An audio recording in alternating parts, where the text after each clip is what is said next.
Have you bought a Joomla template for your Joomla site, or you've been asked to work on a Joomla site that has a template you need to make some changes to, and you just want to reset some of the basic things that are happening on it? This video is for you. I'm going to show you a little trick that you can do to do that very quickly on your projects. Hey there, Joomla fans. Tim Davis here. I'm a Joomla fan too. Thanks for tuning into Maintenance Monday number 189 here on the Basic Joomla Tutorials YouTube channel. So I've had that happen to me where I've bought templates and I've been using templates and I thought, oh man, that's so much padding everywhere. I like the way it looks. I like the colors. I like the style, but I want to add my own touch to it easily. How can I reset some things? And we're going to look at how to do that now. And this is something that was suggested by Bjorn in the live stream last Wednesday here on the channel. Bjorn from Forever Joomla. No, JoomlaForever.com. So let's check that out. Right after I remind you that today's video is brought to you by MySites.guru. Head on over to MySites.guru, get a free site audit for your Joomla site, and while you're there, check out all the tools and information that will save you time and money managing one or multiple Joomla sites. And if you decide to subscribe, use the coupon code BASICJOOMLA and you will get your first month free. Okay, let's turn our attention to the screen here now.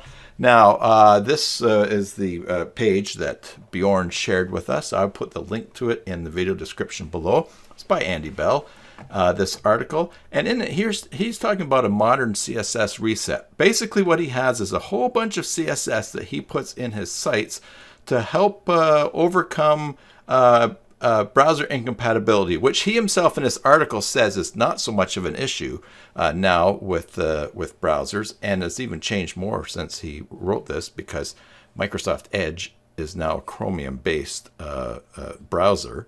But still, there's some things in here that we can use, and there's nothing stopping you from making your own combinations of default CSS that you want to use on your projects. So I've already copied this entire code. You can look at this page further down. He breaks down what each section does. And there's also discussion below about other aspects of this concept.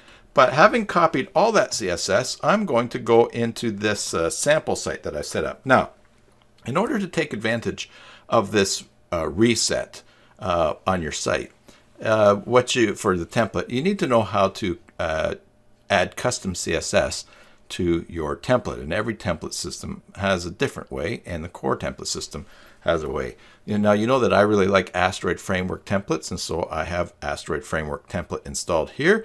And as you will see, there's a handy dandy place in Asteroid under custom code where I can go and I can place custom CSS as I'm changing things. So since I already have that copied, I'm just going to paste it, and there it is, the lines from that article. Now, let's save this, and I'm going to clear the cache. Now, to compare, we will check out, first of all, this page, which I have here. It's a blog page in this sample site, and it is without the CSS changes we just put in there. This one, I'm going to refresh, and we will see what changes there are. Now, by switching back and forth between these tabs, we're not going to be seeing too much difference in this example, but that's okay because it's just the concept I want to show. But here it is without that CSS that reset on there, and here it is with the reset. You'll notice there's a little bit of change in padding up at the top here. Also, we see this picture's jumping up and down. But look, if we scroll down, we can see something a bit more obvious. Let's just leave the very last thin of this image there. And let's go back here. We can't quite make it exact. Oh, here, I can do it this way. That'll be pretty close. Now, let's switch back and forth.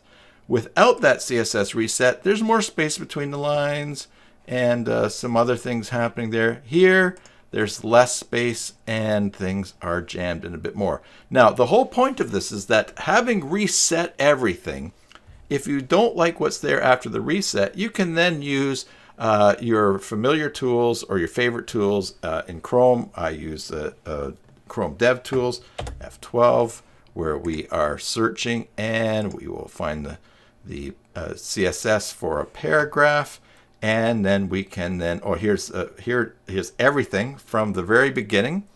Here, that's the code that's that code that we put in the reset. And then you can go ahead and you can change your CSS, just these little bits, the way that you want.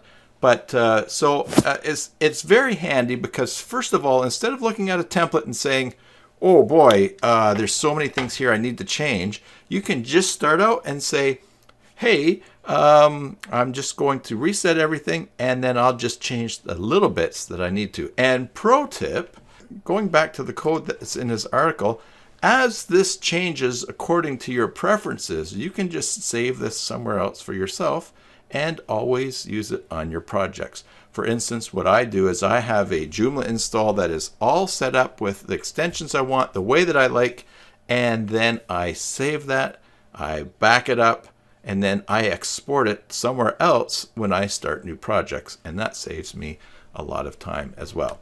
So I hope that that was helpful for you, that tip today.